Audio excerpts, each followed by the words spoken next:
यहां अगर आपने लूप ली हुई है, साइन से फर्क पड़ेगा नहीं। अगर आपने लूप बाहर ली हुई है, तब भी मैग्नेटिक फील्ड कितने एरिया में, सिर्फ इतने एरिया में। लूप आपने बाहर ली हुई है, लेकिन मैग्नेटिक फील्ड तो सिर्फ कैपिटल आर रेडियस में। तो जो एरिया लोगे वो आप पाई आर स्क्वायर लोगे। क्या है, तो शुरू से करते हुए आ रहे हैं हम फेरेडेस लॉ में कि टोटल एरिया नहीं लेते फ्लक्स के लिए, सिर्फ एरिया लेते हैं जितने एरिया में मैग्नेटिक फील्ड है। तो मैग्नेटिक फील्ड इतने एरिया के अंदर है, pi into capital R square. इसीलिए पाई आर स्क्वायर है। तो यहाँ स्मॉल आर की जगह कैपिटल आर कर, pi into capital R square.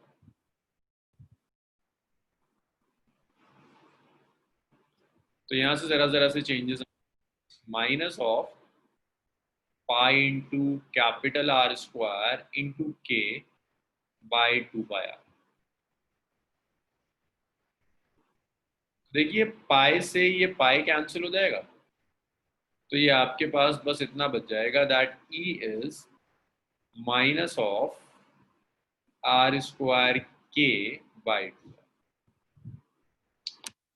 Electric field का एक्सप्रेशन है, माइनस ऑफ आर स्क्वायर के बाई 2, सिर्फ इतना चेंज आएगा। ठीक है, फिर एक क्वेश्चन और करते हैं, वो आप सॉल्व करोगे, उसमें मैं कोई हेल्प नहीं करूँगा। इतना लिख लिया, रब कर दूं इसे।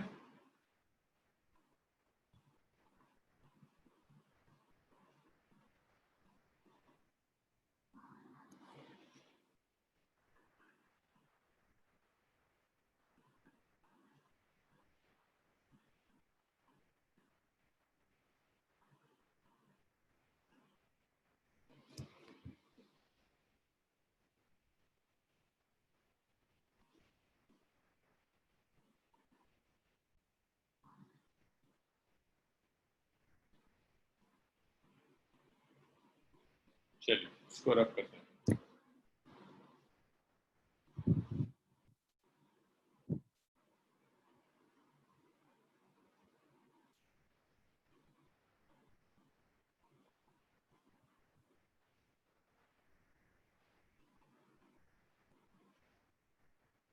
कैपेसिटेंस शान, कैपेसिटेंस। भाई मैं इसे रब कर रहा हूँ। नेक्स्ट देखिए, नेक्स्ट क्वेश्चन देखिए, एक क्वेश्चन और है।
भाई इस क्वेश्चन को लिखते रहिए या आप सॉल्व करेंगे।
तो भाई इसको सॉल्व करने के लिए कुछ स्टेप्स हैं, कुछ हिंट मैं आपको दे रहा हूँ। जैसे पहला स्टेप है, पहले इंड्यूस इलेक्ट्रिक फील्ड कैलकुलेट कीजिए। इंड्यूस इलेक्ट्रिक फील्ड के बाद फोर्स कैलकुलेट कीजिएगा कि रिंग पर अगर चार्ज है तो कुछ फोर्स भी एक्ट करेगी, वो फोर्स भी कैलकुलेट करिए। करिए इतना, सॉल्व करते हैं।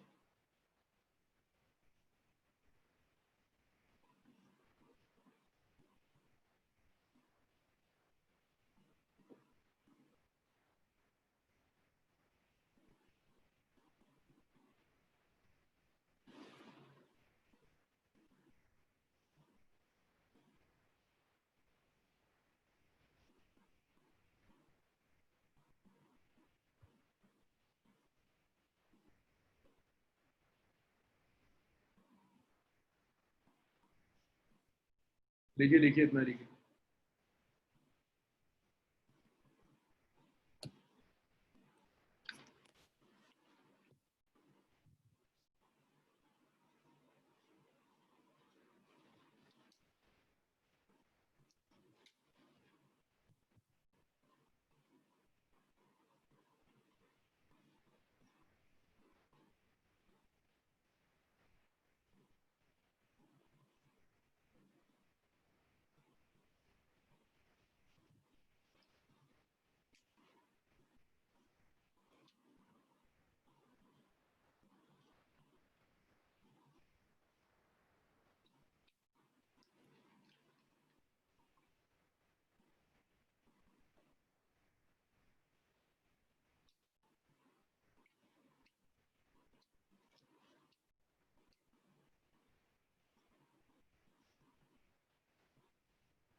करिए भाई, सॉल्व कीजिए।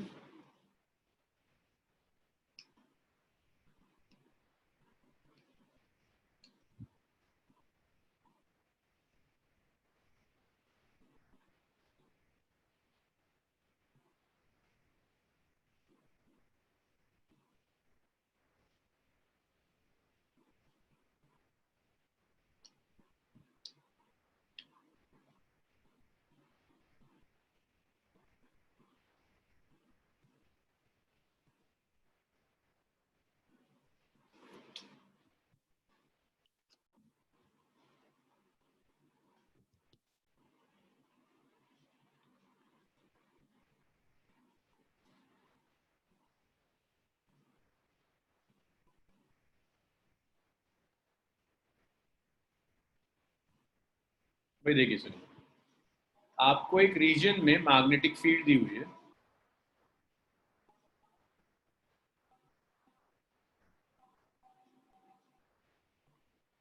क्वेश्चन लिख लिया सबने? क्वेश्चन रब कर दूं?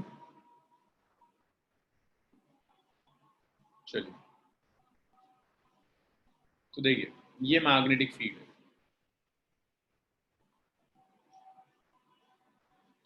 This magnetic field is time dependent. It's a time dependent magnetic field. और इस टाइम डिपेंडेंट मैग्नेटिक फील्ड में आपने एक electric field,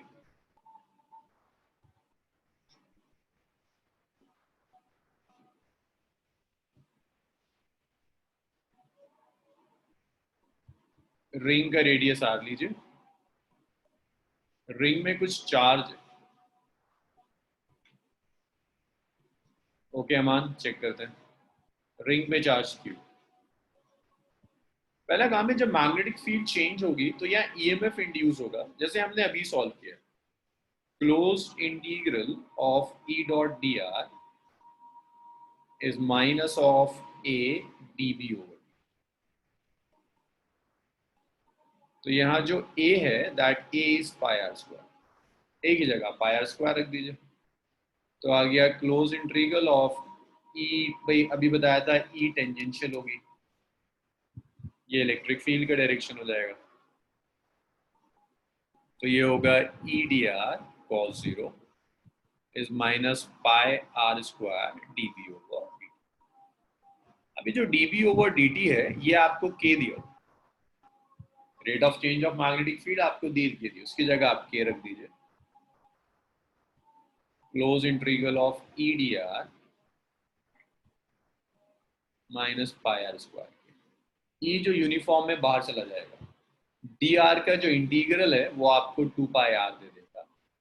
it's minus of pi R square, square से आर कैंसिल हो गया, पाई से पाई कैंसिल हो गया, तो जो इलेक्ट्रिक फील्ड है that's minus of are K by.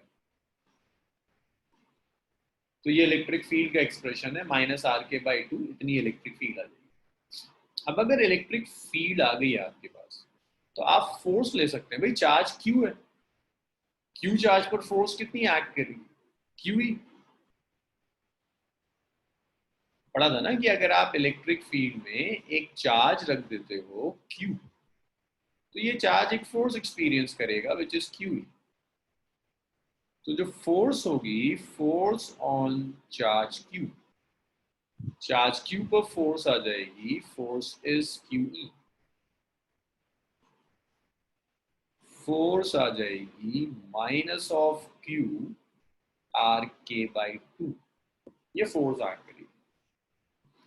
अगर फोर्स एक्ट कर रही है तो टॉर्क भी एक्ट करेगी।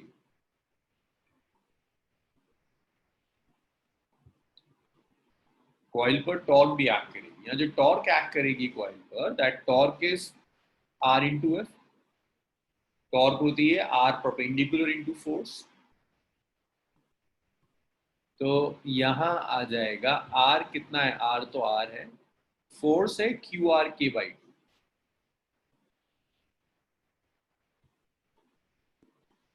हम फील्ड का जस्ट मैग्नीट्यूड यूज कर रहे हैं, तो ये नेगेटिव साइन नहीं आएगा। ये टॉर्क है। आपसे टॉर्क नहीं पूछ भाई, यहां तक बताओ मुझे, ये equation number 1, force equation number 2, torque equation number 3, यहां तक क्लियर है या फिर कुछ फिर रिपीट करना होगा?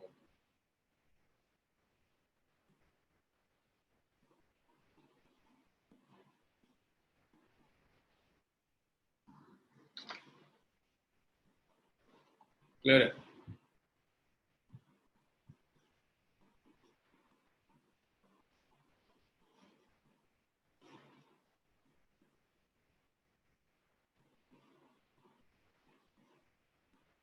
अब देखिए, इसके टॉर्क आ गई, तो टॉर्क से आपको एंगुलर एक्सेलरेशन चाहिए। तो देखो, एंगुलर एक्सेलरेशन आप लिख सकते हैं, पहले मोमेंट ऑफ इनर्शिया निकालना होगा कॉइल का। मोमेंट ऑफ इनर्शिया, देखिए मोमेंट ऑफ इनर्शिया होता है रिंग का, अगर आपको याद हो क्लास 11th में, एम आर स्क्वायर। तो moment of inertia is M R square. आप यहां से एंगुलर एक्सेलरेशन निकाल सकते हैं,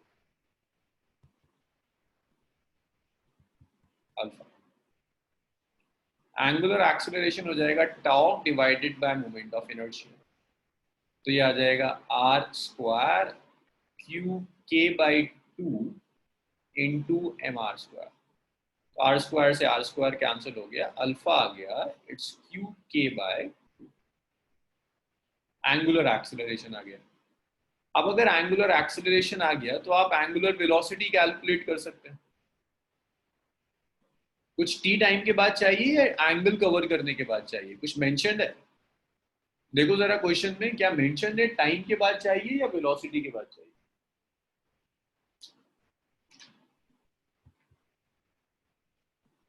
टाइम के बाद। तो देखो ये जो ओमेगा है, इसे आप लिख सकते हो ना, omega naught plus alpha T. Rest से स्टार्ट करती है रिंग तो 0, ओमेगा आ जाएगा अल्फा इंटू टी। अल्फा है क्यू के बाय 2m इंटू टी। जैसे आप एंगुलर वेलोसिटी निकाल सकते हो, एंगुलर वेलोसिटी टाइम का फंक्शन है, इट्स क्यू के बाय 2m इंटू टी। ये एंगुलर वेलोसिटी होगी इस रिंग। तो एक बार और समझ लो, क्वेश्चन में हुआ कि आपके पास एक रिंग थी, जिस रिंग पर कुछ चार्ज था, वहां आपने इलेक्ट्रिक फील्ड अप्लाई करी। जैसे ही आप फील्ड अप्लाई करते हैं वो रिंग रोटेट करना शुरू कर, रिंग है उस पर कुछ चार्ज है, जैसे ही आप इलेक्ट्रिक फील्ड अप्लाई करते हो, इलेक्ट्रिक फील्ड अप्लाई करते ही वो रिंग रोटेट करना शुरू कर।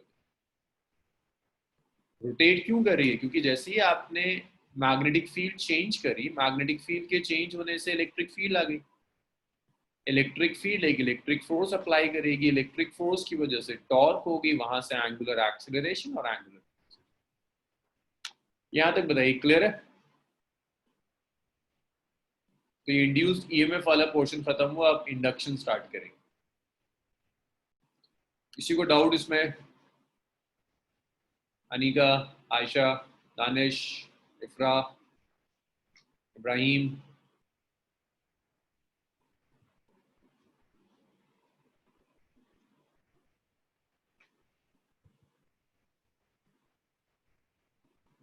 चलो इसे रब करते हैं।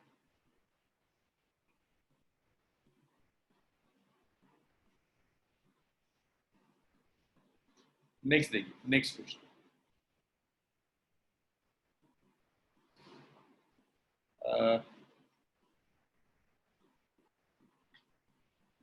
अच्छा, अब इस इंड्यूस्ड ईएमएफ तो बहुत हो गया, अब देखिए mutual induction.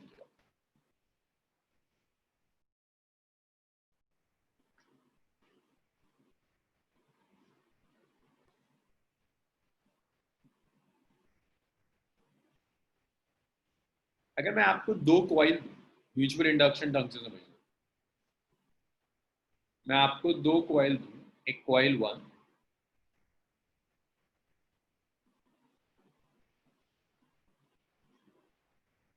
This is C1, this is coil two, C2,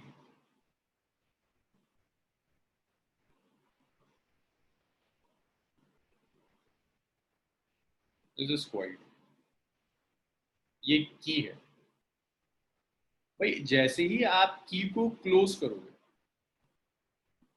coil one में करंट चेंज हुआ, कॉइल टू से लिंक फ्लक्स चेंज होगा, तो कॉइल टू में ईएमएफ इंड्यूस। तो यहाँ देखो हो क्या रहा है, करंट चेंज हो रहा है फर्स्ट कॉइल में, ईएमएफ इंड्यूस हो रहा है सेकेंड कॉइल में, this is known as mutual induction. अगर एक कॉइल में आप करंट चेंज करें और दूसरे में ईएमएफ इंड्यूस हो जाए, एक में चेंज किया, इफेक्ट यहाँ दिख रहा है, दूसरे में, this is mutual induction. So phenomena due to which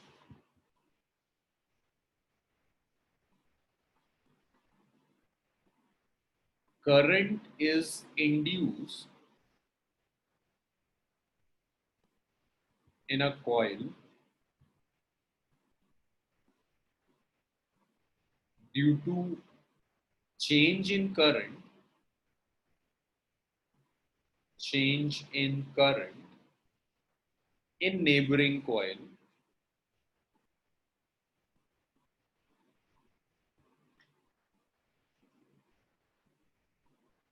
neighboring coil is mutual induction.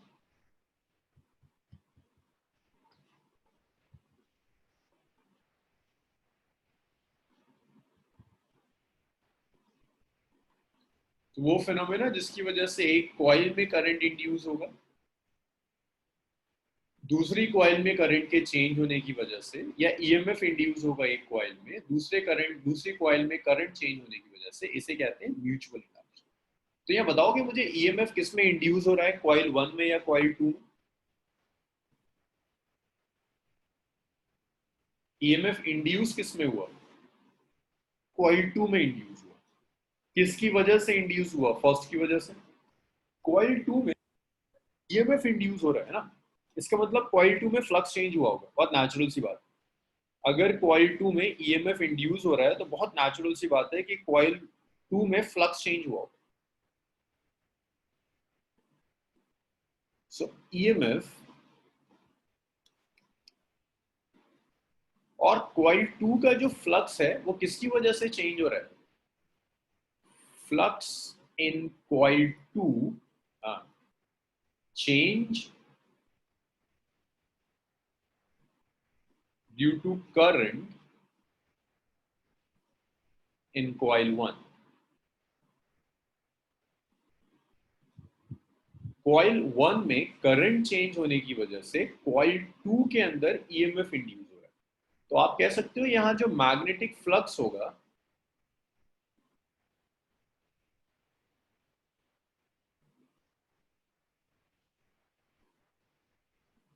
हाँ फायदा है, एक कॉइल में करंट इंड्यूस हो रहा है, दूसरे कॉइल में करंट चेंज होने की वजह से, दैट्स म्यूचुअल। अब आप करंट के साथ साथ चाहो तो ईएमएफ भी जोड़ लो। वैसे जब आप लिख देते हो करंट इंड्यूस हो रहा है तो ईएमएफ भी इंड्यूस होगा due to current in coil 1। अब यहां पर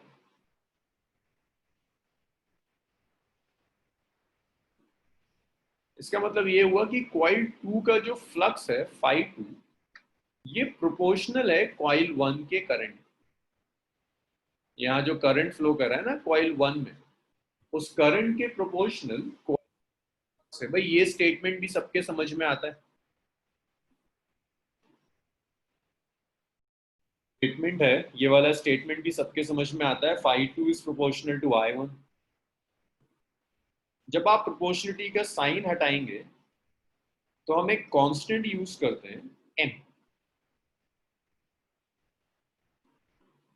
सो M21 जो हो यहां होगा, इस M21 को कहते हैं, M21 is coefficient of mutual induction,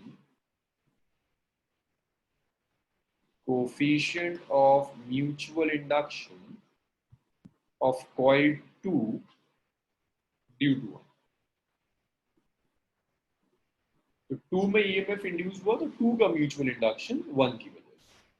अभी मैं डाउट्स पर आऊंगा, सारे डाउट्स लूंगा, पहले एटलीस्ट मैं अपनी बात पूरी कर दूं, उसके बाद फिर आप लोगों के डाउट्स ले। अब इसी तरह से अगर मैं आपसे कहता हूं ये कॉइल 1 है, कॉइल 1 से मैनोमीटर कनेक्ट किया, this is coil 2 cell connect किया, और ये की कनेक्ट। जैसे ही आप की क्लोज करोगे कॉइल 1 से लिंक फ्लक्स, जैसे ही आप की क्लोज करेंगे कॉइल 1 से लिंक फ्लक्स चेंज, तब आप लिख सकते हो फ्लक्स इन कॉइल 1 इज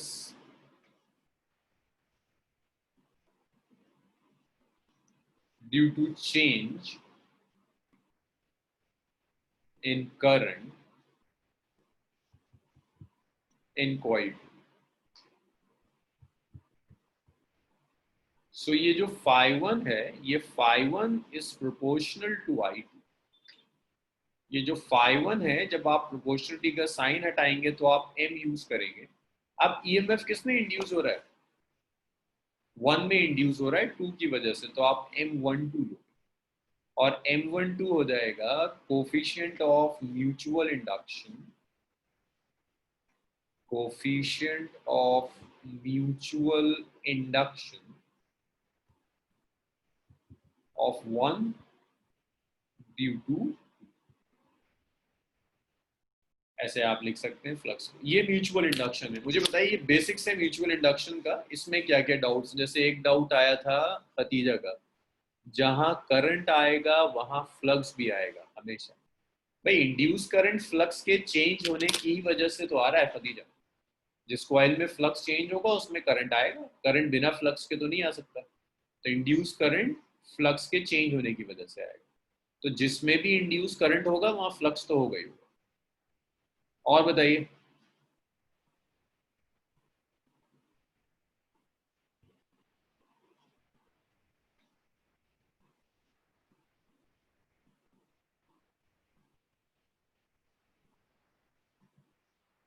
और डाउट्स इसमें?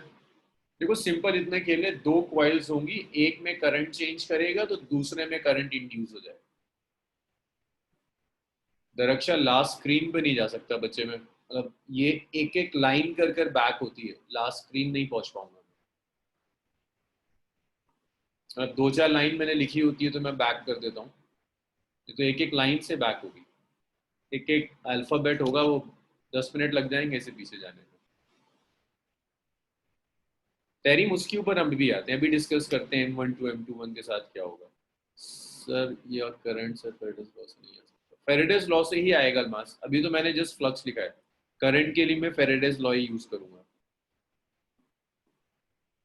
अमान अलग अलग सिस्टम्स के लिए अलग अलग होगा, यूजुअली न्यूमेरिकल्स में गिवन होता है, बट कुछ सिस्टम्स का याद भी करना होगा। अभी सीखेंगे म्यूचुअल इंडक्शन का कोफिशिएंट कैसे आता है। अलमास अभी तो सिर्फ फ्लक्स आया, इंड्यूस्ड ईएमएफ और इंड्यूस करंट के लिए तो हम फेरेडेस लॉ ही यूज करेंगे।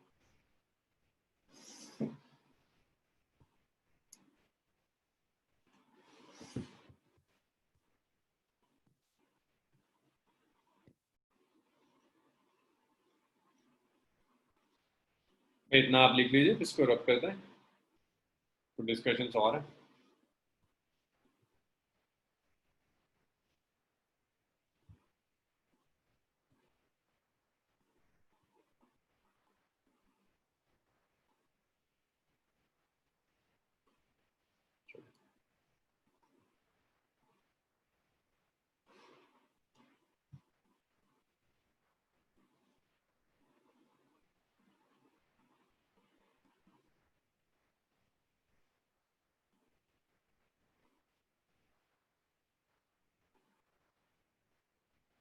हाँ फायदा यही तो अभी शायद खदीजा ने पूछा था, जिसमें ईएमएफ इंड्यूस होगा उसमें फ्लक्स चेंज होगा, क्योंकि इंड्यूस ईएमएफ तो फ्लक्स चेंज होने की वजह से आता है ना, जहां भी ईएमएफ इंड्यूस होगा वहां फ्लक्स चेंज, बेसिकली पहले फ्लक्स चेंज होगा फिर ईएमएफ इंड्यूस होगा। अच्छा, एक चीज और देखिएगा, ये जो M12 है ये हमेशा M21 के इक्वल आएगा, इसे कहते हैं रेसिप्रोसिटी थ्योरम।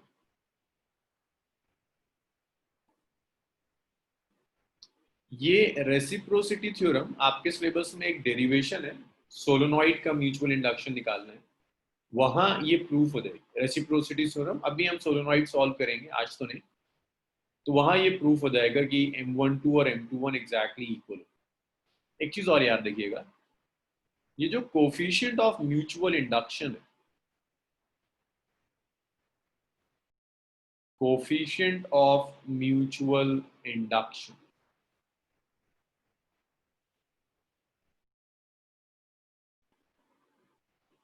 ये डिपेंड करता है ज्योमेट्री ऑफ कॉइल,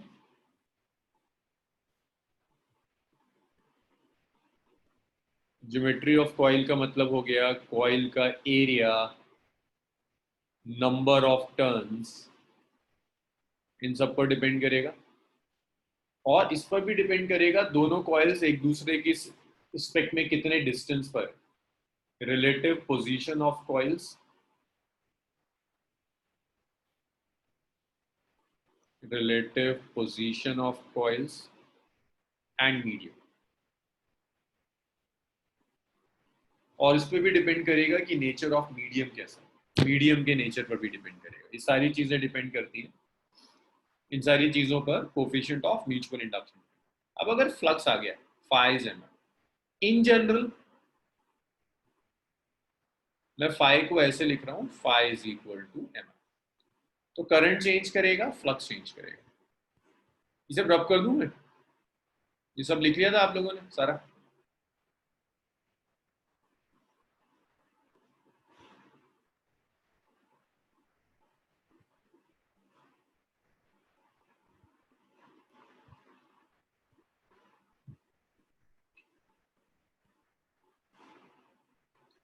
यहां जो इंड्यूस ईएमएफ होगा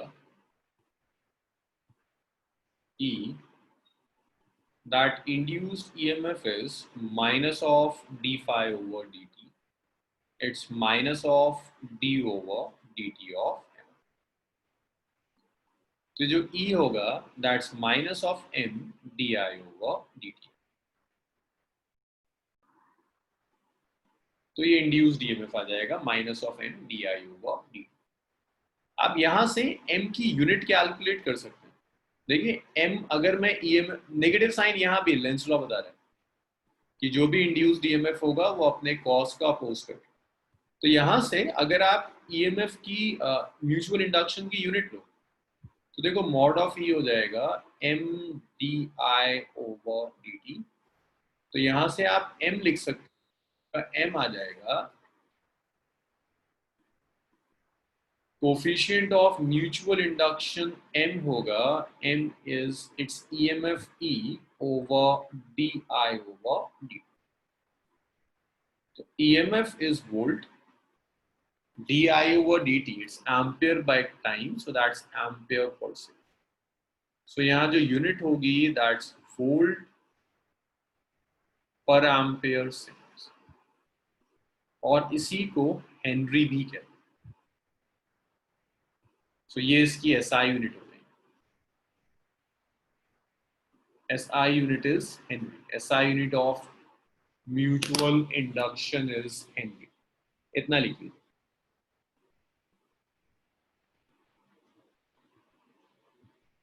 भाई बस ये एक दो टॉपिक्स और रह गए, म्यूचुअल इंडक्शन और सेल्फ इंडक्शन, ईएमआई खत्म इसके बाद।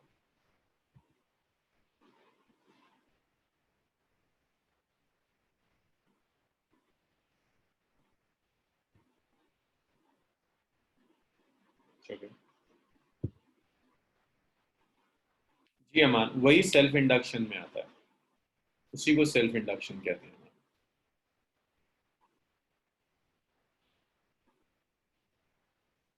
भाई आज 7 to 8:30 वाली क्लास में मैं कैपेसिटर शुरू करूंगा, तो आप में से अगर कोई रिवाइज करना चाहता है तो आ जाए। मीटिंग आईडी सेम होती है, जो इस क्लास की मीटिंग आईडी है वही 7 to 8:30 की दी है।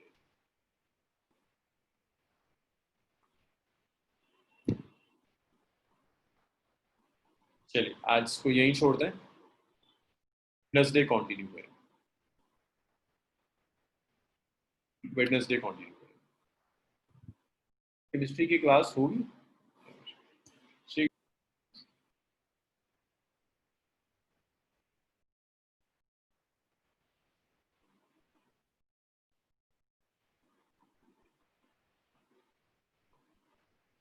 ओके।